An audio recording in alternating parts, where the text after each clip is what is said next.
throughout the tournament, even if they're not your main. We've, Armada has made that famous. Right, going in Link against Hungrybox. Yeah, it's all, matchups and stages. Like, you can make stuff work.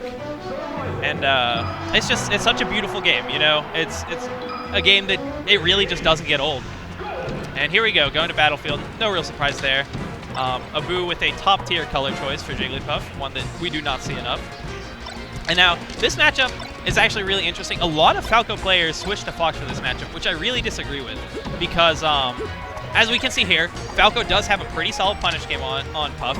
It's kind of difficult for him to get kills, but just like Fox, he can kill with, back airs and up airs and such at higher percents, and his up tilt is actually very strong. And his down tilt will kill Jigglypuff at fairly low percent. Yep. So yeah, that's what we see, trying to read that to get his down tilt out, his kill off the top. And Falco also has lasers, and you can never really understate lasers. And there we go.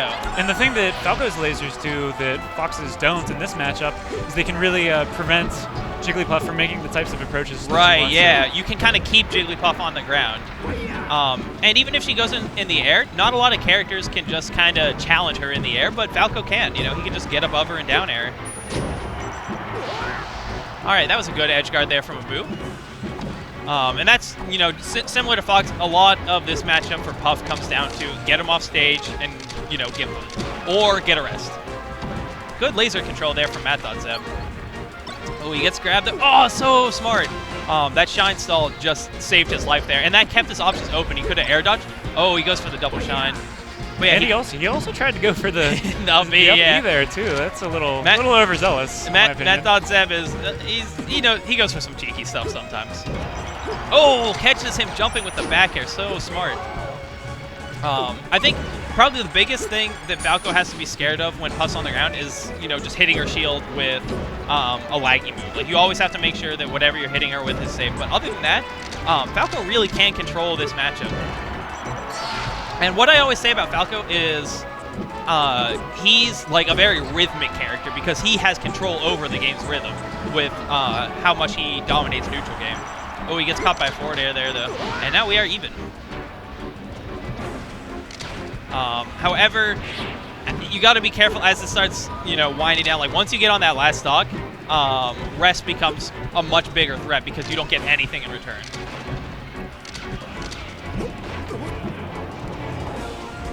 However, Matt.Zeb is controlling this stock very well. Dances around Jigglypuff's shield there. Baited his roll there and catches him with the double down. Good shine back here. Nice solid 20%. You take that. Charge up smash. I probably would have been hit by it. I mean, hey, it's worth going for, Sometimes I think people underestimate how good it is to just throw out moves and make sure that your opponent is aware that they exist and they have to take it into consideration. I think that's something that you saw a lot more in the early days. Yeah, because people weren't as efficient with their punishes and things like that. All right, Matt.Zeb is in a very commanding position right now. All right, just looking for that back air that's going to get him the stock, or that down tilt. All right, now this is where he's got to be really careful because he can't get rested. If he gets rested, it's over. The percent doesn't matter. But he does catch him with a back air. And Matt.Zeb was doing a really good job of being very patient when Abu was in his shield and waiting for him to roll, waiting for him to jump, and immediately being there to punish it. You saw there at the end, Matt.Zeb just ran immediately over to that ledge. I thought that was a little bit... Yeah, I was a little scared there for a second. Yeah, I thought there was a chance he could have got caught with something, but no, he was playing confident.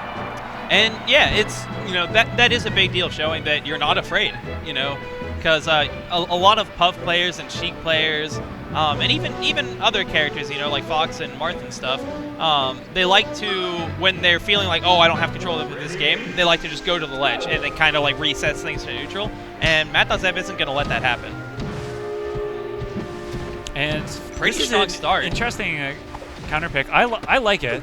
What does Fountain of Dreams either prevent or help Falco to do? Well, for Falco, he does have really good combos on the platforms, but at the same time, the platforms interfere with his neutral game a lot. And that was a really, really good combo there from Matt.Zeb into a very solid edge guard. I do think, I think the stage favors Puff in the matchup. I actually think this is Puff's best stage in almost all of her matchups. It actually has a deceptively high ceiling. A lot of people don't realize how high the ceiling is on this stage. However, the ceiling doesn't matter too much against Falco in particular, because he doesn't kill vertically too often. But I think what he wanted is he wanted a very small stage so that he could get Falco off stage more easily. And this one over Yoshi's, it interrupts Falco's neutral game a lot, and the platforms don't benefit him quite as much in this matchup. And Yoshi, Yoshi's is famous for those like shine kills off the top. And we saw. I think we saw some of those earlier on stream. And Matt.Zeb was going for it last game, but so he's definitely aware of it. But Matt.Zeb is still, he's still in a controlling position. And one of the nice things about Spaceys is they're good anywhere, But Abu does manage to get that kill. And that's kind of what I was talking about. Like on a wider stage, Falco probably would have been able to make it back just fine. I like how when they both get in the air, Matt.Zeb is always trying to take the higher position. Right. 'Cause he has his priority below his character. Right. A lot of the time in Smash, whoever has the high ground is actually at a disadvantage. But Jigglypuff doesn't really have any way of punishing people above her unless she's already comboing them. And that's one of the reasons why we see some people go Young Link against Jigglypuff, because their projectiles, the angle that they come at, it's come from above and moves their way down, where it's difficult for Jigglypuff to interact with them. Yeah, and Falco doesn't quite have, he doesn't have that option with lasers, but he just has super high priority moves like down air and back air. And as we see right there, Matt.Zeb, he calls where Abu's gonna go, just catches him with the back air, gets an easy stock. And he's just in such a dominant position right now. And this is, it's not like Abu is super far behind, because Falco should be dominating neutral game. But Abu is just, he's not quite getting the openings he needs. And we haven't seen him really maximize any of his combos, any of his edge guards. Right. He's kind of let them fall. He does get a back air here. This needs to be a kill. This has to be a finish. There it is. So I like to see that, because he's been getting like forward airs and stuff, and that's like, it's nice, it adds some percent, but it's not going to give you a kill usually. But as soon as he gets a grab, it's a kill. And this needs to be a kill as well. Oh, he jabbed him. It was an interesting choice. I think that like a down tilt or forward tilt would have been better. That air dodge could have very easily been punished. Yeah. Now, one thing that is that Matt.Zeb has going for him right now is Abu can't rest. If he rests, he loses. The game ends. But Abu needs to get this stock off, which he's not able to do. I was gonna say he needs to get that stock off, and then just focus on his rest and his gimps, and clean up that next stop as fast as possible. And I believe this is